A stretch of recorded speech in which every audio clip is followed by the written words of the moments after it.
Hi, everyone. I am ChristeaneReganMacnab. I've been in the SCA for over 30 years. I've been a textile artist for a very, very long time, having started embroidery at the age of 4.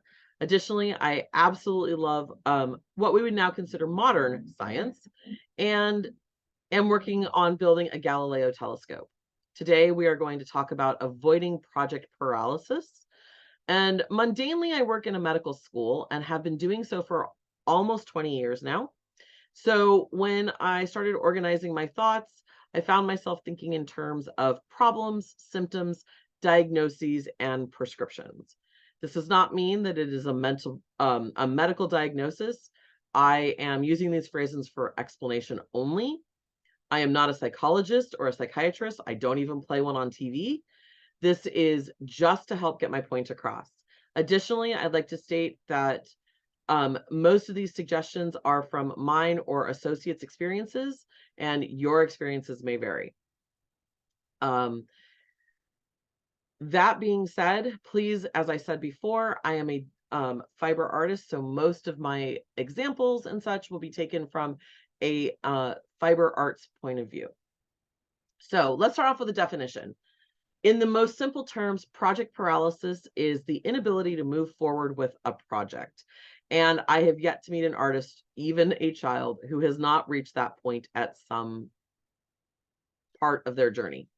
So that being said, we're going to talk about some of the reasons, some of the things that may cause those issues. And if you have any questions, please feel free to go ahead and list them in the chat, and I will try to answer them as we go.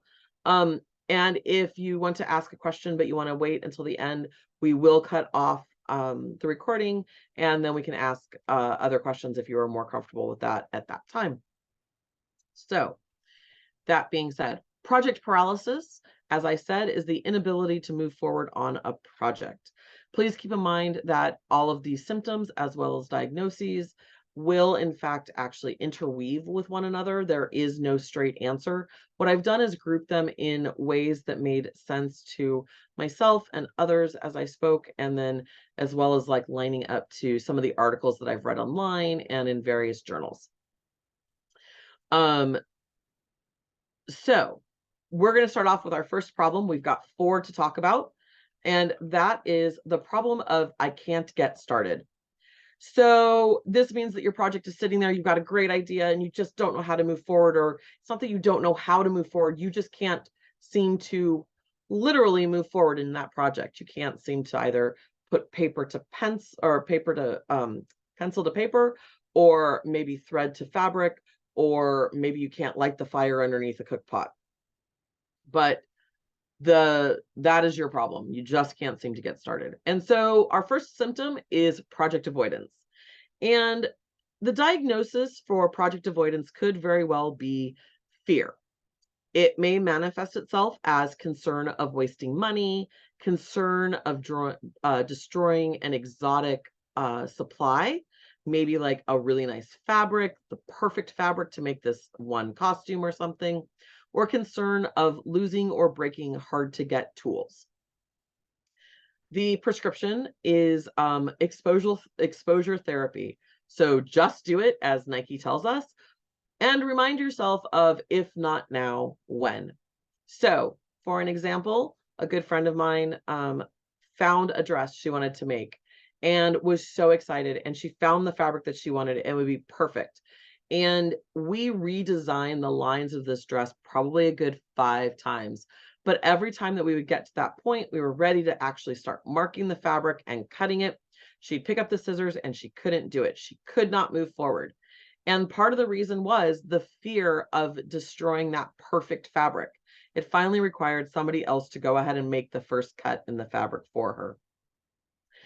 Then we made her cut all the other lines, and she seemed to kind of get over that problem.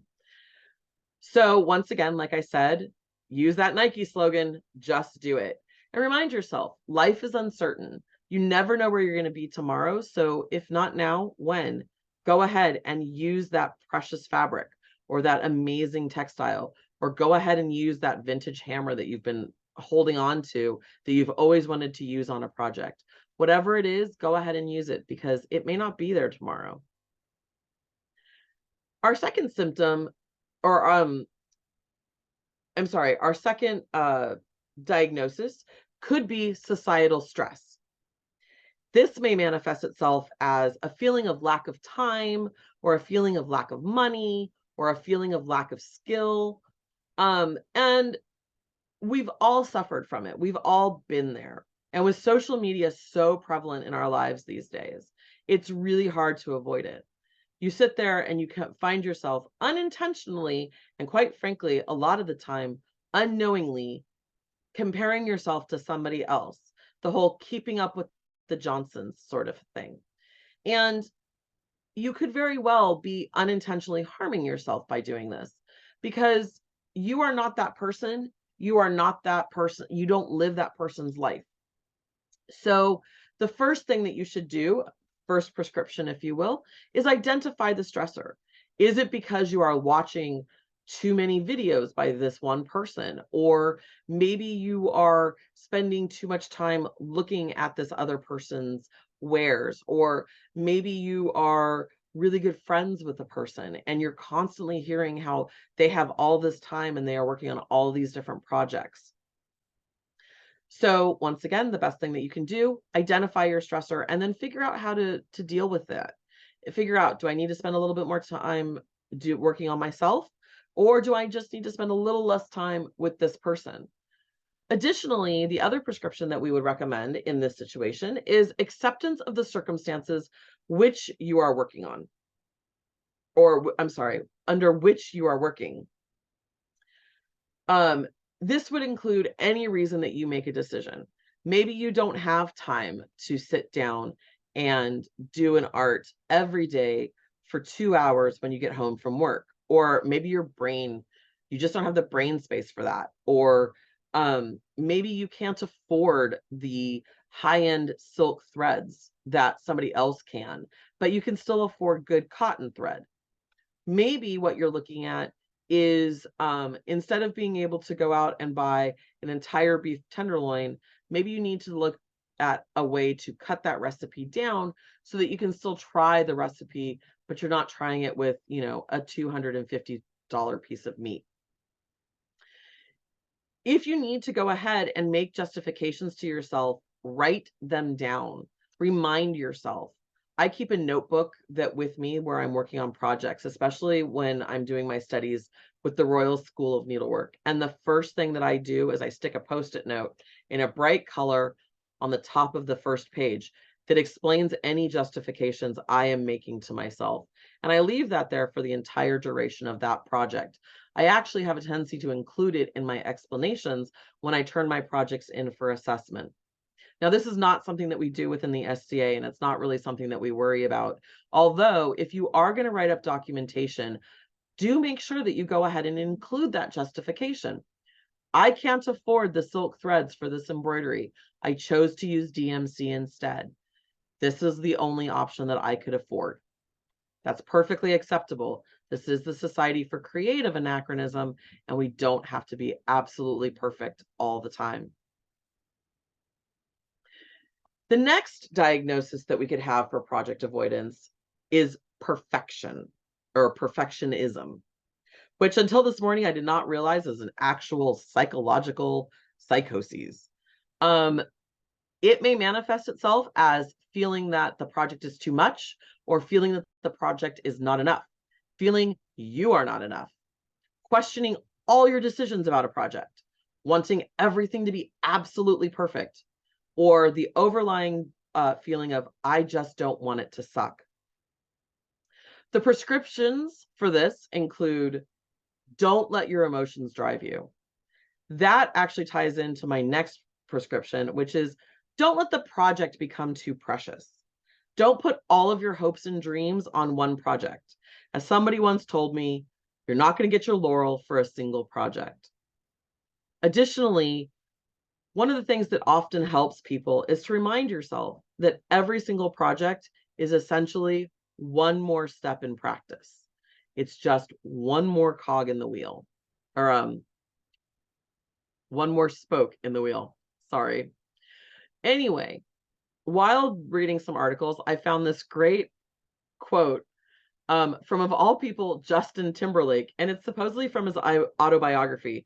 And can we take a moment to say, what is Justin Timberlake doing writing an autobiography already? Anyway, the quote goes like this. If you want to do something, if you want to make something, if you want to create something, I've learned that you can't be afraid to do it wrong. You have to dare to suck. And there's a lot to be said for that, because one of the biggest things that'll hold us back, and if you suffer from perfectionism, is the fact that you are going to do something wrong. I have in my own sewing room a piece of art which a friend of mine made for me who is Muslim. I actually cannot read it, but I am told that what it says is only Allah is perfect. And she made it based on the rug makers in her home country and in her hometown. And she gave it to me to remind myself, or to remind me, that when I am sewing, that it is okay for me to make mistakes. Sure, if I need to, I can go ahead and rip things out. But the fact of the matter is that I'm never going to be perfect, and it's okay to move on. And that is the hardest thing to remind myself of. And that was why she did it. Our next problem is talking about the project is just sitting there, incomplete. And anybody who is an artist, especially, we seem to have a lot of them in the SCA, everybody has a UFO or an unfinished object sitting somewhere. Some of us have lots of them, more than we should. We're not going to talk about that part. Anyway, so one of the symptoms is I ran out of steam. The diagnosis could be boredom.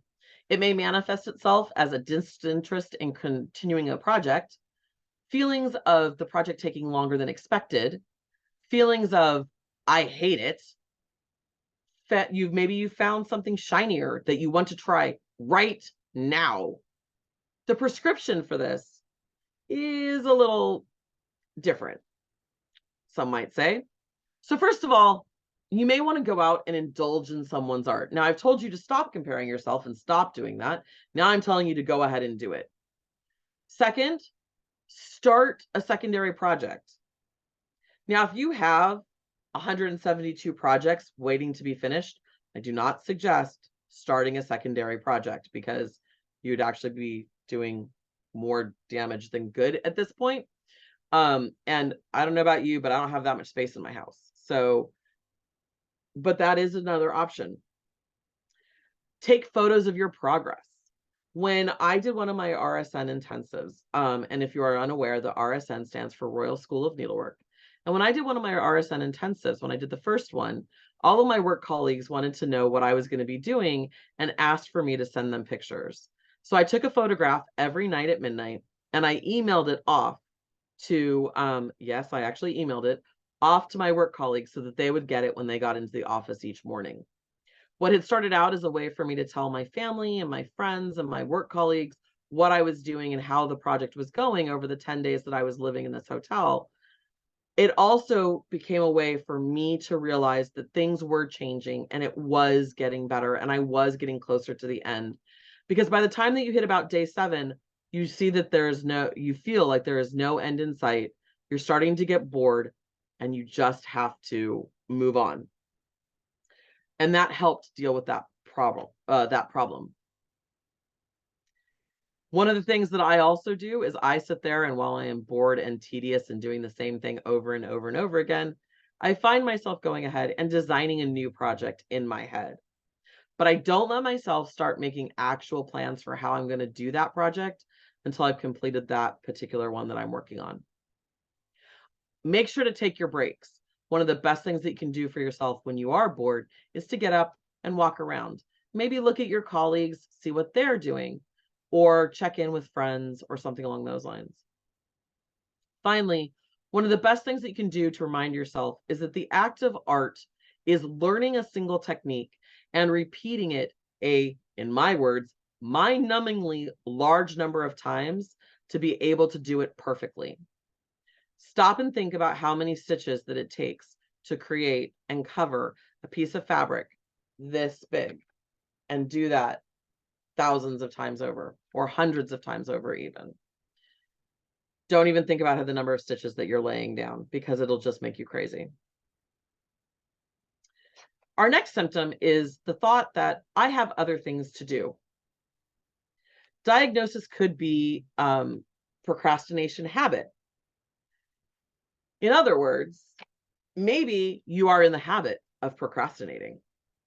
It may manifest itself as allowing your work-life balance to skew towards work, thinking that that pile of laundry, the one sock, the pair of undies, and that t-shirt that you wore yesterday needs to be washed right this second, or the inability to find out the inability to wait to find out what is happening on social media.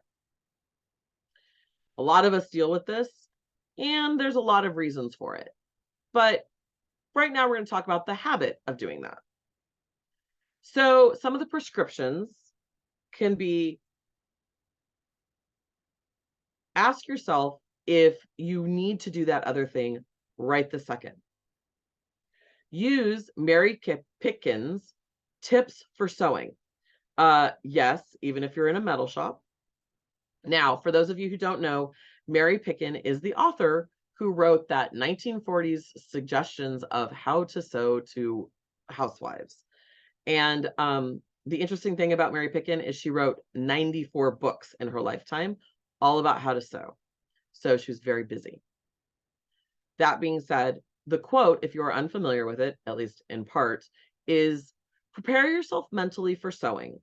Think about what you are going to do. Never approach sewing with a sigh or lackadaisically. Good results are difficult when indifference predominates. Never try to sew with a sink full of dirty dishes or beds unmade. When there are urgent housekeeping chores, do these first so your mind is free to enjoy your sewing. She then goes on to talk about how you should shower and change and put on a fresh dress and put on some makeup so that in case anybody stops by, you're not worried about that. A more modern take on all of this would be make sure that you're comfortable, that you're wearing comfortable clothing. Additionally, mise en scene and mise en place. Now, if you watch Food Network, you've probably heard the phrase mise en place, but most people, unless they are in the film industry or in theater, have probably not heard mise en scene. And it just means set your scene and gather your supplies. Get your drink ready, get your movie queued up, or your playlist queued up, or get your forge heated. Whatever it is that your art is, get everything ready so that you don't have to suddenly stop what you're doing and get up and go to another room to take care of something. Additionally, if you're really having a hard time getting motivated, perhaps try something like a workout playlist. I happen to use one that makes me want to run occasionally, and that will kind of get me going. And in fact, I made Thomas laugh just earlier today by pointing out that I still hear a specific song, I like to move it, and want to sit there and stitch, because on one of my trips to England for a series of classes, it was the first song on my playlist. And so when I hear it, I feel the rhythm of moving my needle through a thread instead of doing something like, I don't know, dancing. Use fighters or athletes' mindsets to get in the zone. I use these tricks routinely. The same ones I used when I was fighting rapier on the rapier field, I now use when I am having a hard time getting motivated to move forward on a project. I like to stitch with some noise going on in the background. YouTube videos work really well. Sometimes sitting and chatting works. Sometimes I'll pop in a movie. I happen to like comedies and rom-coms. You just want to make sure that it's something that you can listen to and that you don't have to look at very often. Dramas with big sweeping landscapes and slow longing looks at one another are just not good, because when things go silent, you want to look up and see what's going on. Additionally, I don't recommend action or adventure movies. Two of my favorite films are The Mummy and The Mummy Returns with Brendan Fraser. I sat down one day to work on a project and thought, this will be great. I'll sit here, I'll listen to these movies, it'll be fabulous, which worked really well for about the first 30 minutes. And the rest of the movie was listening to Brendan Fraser and a bunch of mummies screaming. Not really conducive to that lovely Zen sort of feeling that you need to meditate and stitch. Avoid social media. Turn your phone off. Turn your computer off. Put it to the side. Now, if you cannot unplug even for a couple of hours, to sit and do some art, set a timer for yourself. When the timer goes off, be disciplined enough to shut down whatever you are doing and get back to work.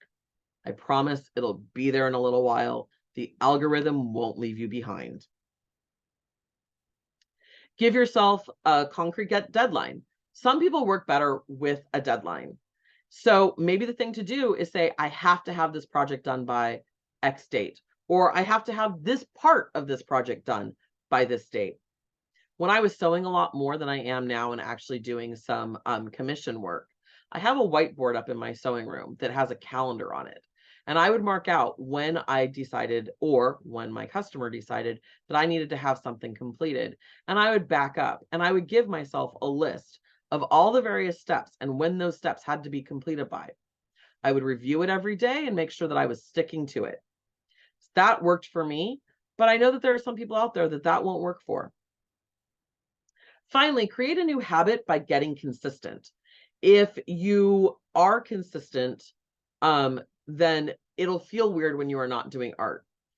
They tell us that it only takes 3 weeks to be consistent. So if you want to do art for 30 minutes a day, make sure that you do art for 30 minutes a day. Plan it out.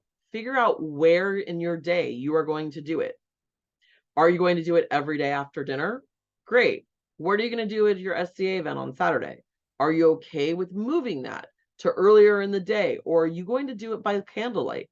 Can you do your art by candlelight? Is that something that you can do? Plan it out for the first 3 weeks to make sure that you kind of get the basis and get those roots growing into making a brand new habit.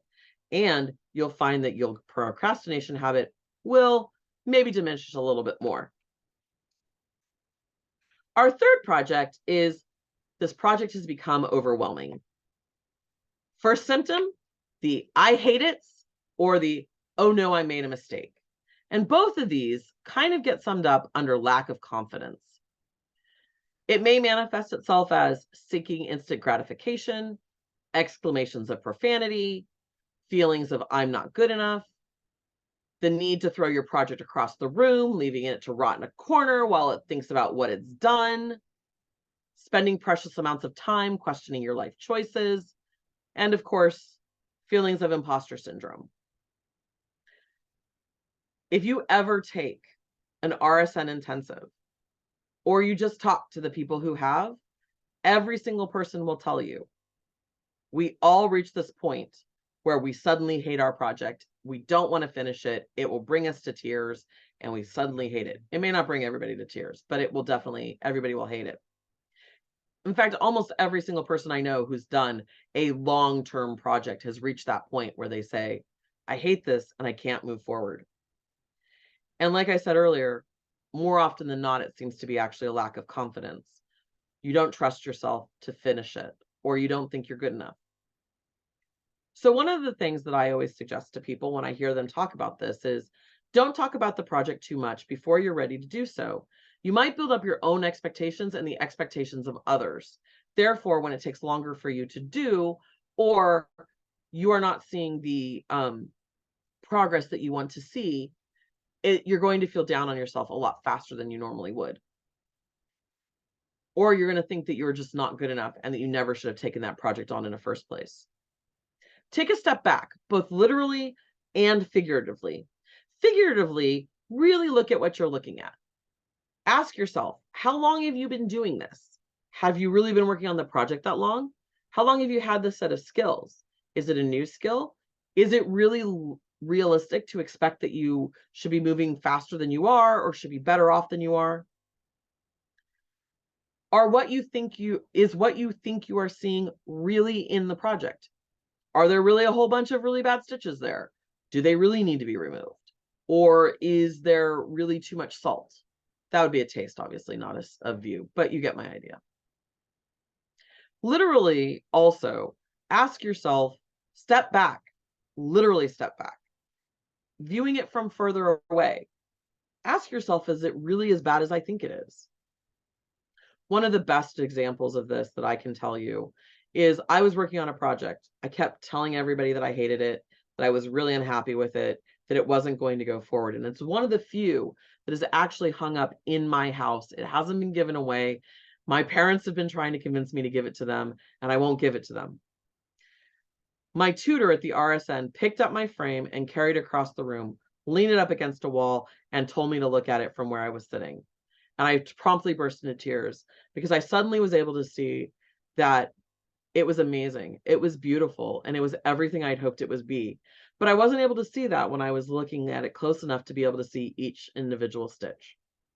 The best thing I can recommend for anybody, whether you're talking about some sort of kind of art or some sort of kind of science, whether it's metalwork or thread or paint, is step back and look at it from a completely different view. Finally, my final prescription for this is go ahead and get a second opinion. If you're working on a team project, get the second opinion from someone you're collaborating with. But if you're not, and you're working on this project alone, make sure that you choose someone you trust to give good advice. As we all know, not everybody gives good advice, and not everybody does a good job of handing that advice over. So make sure that somebody that you talk to is someone you trust and that you know is going to give you something useful. I really apologize for tripping over my words. It's Friday, and I'm always a little bit, have a little bit of talking problems on Fridays. Didn't think about that when I set the date. The other symptom that we're going to talk about under this, or the next symptom that we're going to talk about under this, is lack of inspiration. And the diagnosis could be depression. And this was one of those things that I wasn't sure if I wanted to include, and I kind of went back and forth on it, and finally I decided it was a little bit too important to me to not put in. In the art world, you meet a lot of people who have depression, whether they are clinically diagnosed or they just happen to know that they suffer from it a little bit. I'm not here to talk about how much they suffer from it or not. I'm just here to talk about what could be done about it.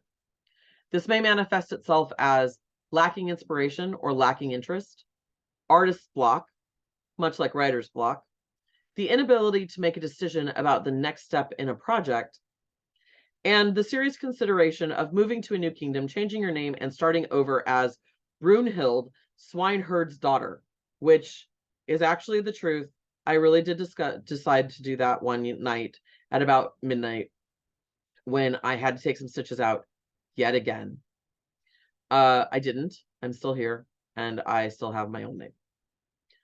The prescription is practicing honest self-care. Now, I hate the phrase self-care. It's become a cliche, especially if you spend too much time on social media. Everybody's talking about self-care this and self-care that. And oh no, that chocolate bar is totally self-care. It's not up to me to decide what is or is not self-care. But these are my suggestions for self-care in terms of a project. Take that nap, or at least get a decent amount of sleep. If you're unsure how important sleep is to you, excuse me, if you're unsure how important sleep is to a project, I highly recommend go find Bernadette Banner's recent YouTube video of trying to sew for 24 hours. It's actually quite humorous and a little painful and makes you feel a little called out if you've ever tried to pull all-nighter yourself. She at one point tries to convince herself or convince her body that she is sleeping while continuing to stitch, laying down. So I suggest watch it. I know for myself that I cannot pull an all-nighter, but I can sew until about 4 in the morning. And then the best thing for me to do is go and crash. The only time this works for me, though, is that I have to know exactly what each step is, and I cannot back off from it. Take your breaks, micro, mini, and your lunch dinner breaks. That being said, what do I mean? Micro breaks. Every 5 minutes, focus on a different point. Especially if you're doing something like embroidery or illumination or calligraphy or something else that you're going to necessarily hold really close up. Just look up, look at a television, look across the room, look at a person walking by. If you happen to be at an event or you have a window, look out the window, look at nature, just do something. A mini. So a mini would be like your 10 or 15-minute break. Think tea break or coffee break. At the RSN, we are all required. We are not allowed to sit at our frames, even if you feel like you're not going to finish on time, to get up and leave and go have a cup of tea. you don't actually have to drink the tea. To go get a cup of tea and a couple of biscuits at 10 in the morning and 3 in the afternoon, about every hour and a half. Take your lunch break, spend 30 minutes away from your art. Take your dinner break, take 30 or 40 minutes away from your art again. Everybody thinks, oh my gosh, I have to keep working, I have to keep working. But that little bit of refresh, that little bit of relaxation, that little bit of being able to step away, even if your brain is churning over your project, you will feel a little bit refreshed and you will work a little bit better when you come back. Drink water, not coffee, not soda, not juice, which by the way is my big fault, but water. We all need water. We all need it. And I'm not saying I know I just said it, but I don't really mean don't drink caffeinated drinks. What I mean is make sure that you drink water along with your caffeinated drinks. Yeah, you're going to probably have to get up and go to the bathroom a little bit more. But the fact of the matter is that the water really helps. It is the best source of our hydration. And I don't care what Weight Watchers is telling you, caffeine is still a diuretic. Get up and move. I know I've already said this once, but do it. Get up, move. A good friend of mine who I stitch with on a regular basis will disappear, and I know her to do this. She gets up, she disappears for 1 hour, she disappears for about 5 minutes every hour. And it is so that she can either go and walk around the block or something. Even if the weather is really bad outside, she may just go and walk laps down a hallway or something. Just something to like clear her mind, get her body moving. She just can't sit still for very long.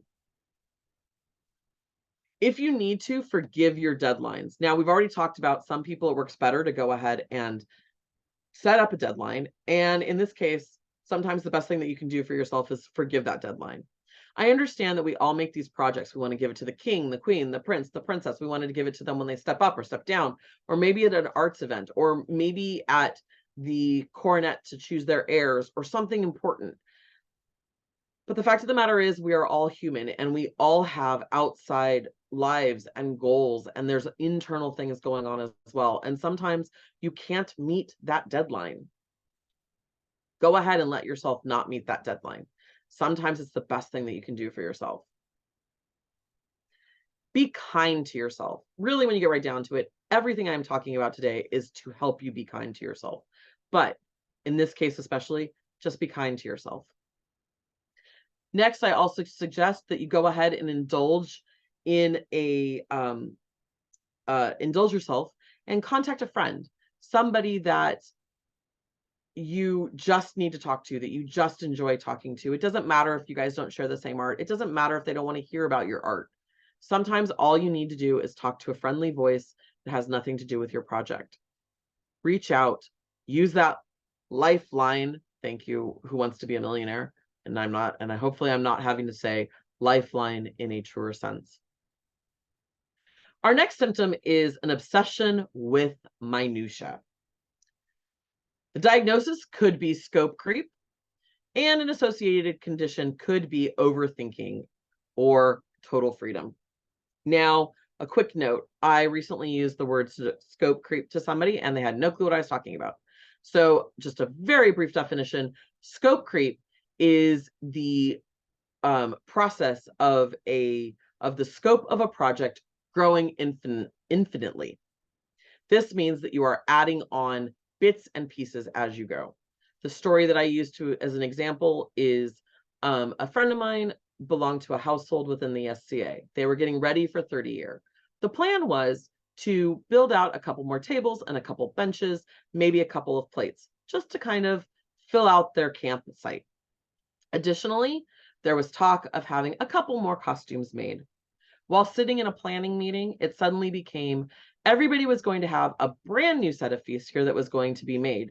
They were going to have all brand new tables and chairs and benches. And by chairs, I mean like big armchairs. Think Glastonbury chairs. Additionally, they were going to have 5 days worth of garb from the skin out, including outerwear. And as they were documenting all of this, somebody piped up and said, because they had just had a class on it, and we can make shoes. When all is said and done, my understanding is 2 chests got made, the tables got made, the plates got made, and the benches got made. Everybody came out with about 2 coifs more than they had had before, and 1 entire garment from the skin out. It was a great plan. They had the time to do it, but they all worked 40 hours a week, and sometimes that's just a little too much. Had they just stuck with their original plan, they probably would have been a little bit more successful to that plan. On the other hand, it's a great story and a learning experience for all of us. So, that being said, it may manifest itself as too many ideas, or not enough ideas, or the need for more ideas.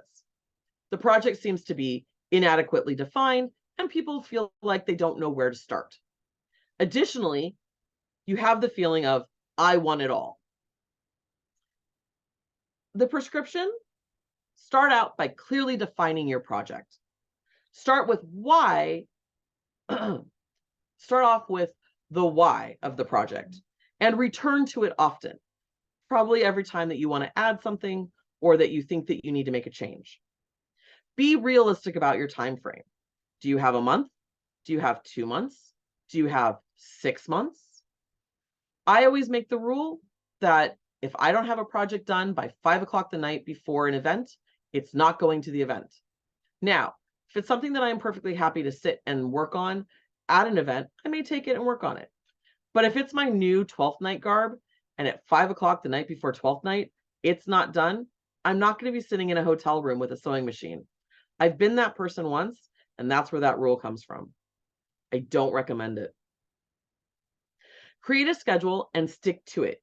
Review it on a regular basis. Think back to that whiteboard calendar that I have upstairs. I refer to it every time I walk into that sewing room. And now I've actually started adding stuff like that to my cell phone so that a reminder pops up, even if I'm at work, to say, don't forget, you've got 10 days left for that project. Remember, in some cases, less really is more. It's not just an 80s catchphrase. And sometimes the best thing that you can do is tap into your minimalist side and go ahead and cut things out. Stop thinking. It is one of the weirdest things to have to say to somebody, but if you just stop thinking about a project, you stop coming up with ideas to add to it. If you only think of the project as what you can do and what you've got planned, and you don't keep adding to it. Find a sounding board that will actively act as a reality check. Pick somebody that you trust, who you know has the spine to say, are you sure you really want to do that? Do you really need to do that? Is that really a good idea? Question all of your changes and additions every time you come up with something. Yes, that means that you are going to be questioning yourself a lot. But if you just want to do an embroidery and now you're thinking about hand making the frame to go with it, do you really need to hand make the frame? Do you really need to hand weave the fabric that the pouch that it's going to be made? Do you really need to weave the fabric that you are going to set that piece of appliqued embroidery onto to create a pouch? Or can you just buy something? The most important thing to remember when dealing with scope creep is done is beautiful. Stop adding sometimes and just finish it. Makes it so much easier to hand it over in the end. Our final problem is a little bit easier and it won't take us very long to get through. That horrible can't diagnose the problem. Start off by asking yourself why. Remember that horrible kids game that we all used to play that drives adults nuts? Why? Why is the sky blue? Why does the light refract? Why? Play it all the way to the end until you no longer have an answer. That is your starting point. Now build yourself back. Why do I not want to work on this project? Why do I feel like I'm depressed? Why am I scared of doing this? Why do I feel like I don't have enough money? Whatever it is, work your way backwards and then work your way forward, coming up with a good reason as to what you can do to solve each problem. Share with others. Sometimes working on a similar project at the same time as another person is helpful, not even a necessarily collaborative project. I sat next to a very good friend on my last RSN intensive, and it was great. She's actually a member of the SCA, so she kind of knows what I'm going through when I'm sitting there and I'm talking about SCA stuff. I would sit over and tell her that I was really frustrated with something, and she would look over and be able to give me suggestions. And when she got frustrated with something, even though she was not maybe necessarily asking for my opinion, I was able to throw something out there and maybe help her out a little bit too. Sometimes it's just nice to have another person to talk to. Finally, sometimes you're just not ready for the project, and that's okay. You need to forgive yourself that too. I have a couple of projects in the back of my head that have been sitting there percolating for quite a few years. The first one I wanted to have done for a friend when she reigned the first time. I wanted to be able to present it to her at her step down, and then the Christmas following, and then her step up her next reign, and then her step down the next reign. I still haven't done it. It's still there. It'll get done eventually. But that's okay, and it's all right to forgive myself for not completing it. Finally, I just want to say almost every suggestion I have given won't work for somebody, and they may not solve the problem that you think you've got. But these were just a few ideas and a few problems that are common to project paralysis. It's fine if these don't work for you. Not every solution is one size fits all. In fact, there isn't a single solution to anything that's one size fits all. Sometimes the opposite may need to be what you need to do, and that's okay too. So try out some of the ideas. If you have other suggestions, I'd love to hear about them. But either way, if you need some help with that project paralysis, let somebody know. Let me know, and I'll be more than happy to encourage you and get you moving on. So that being said, I'm going to go ahead and ask Revna to turn off the recording. And if you have questions, if you're more concerned with not asking them on recording, please go ahead and do so.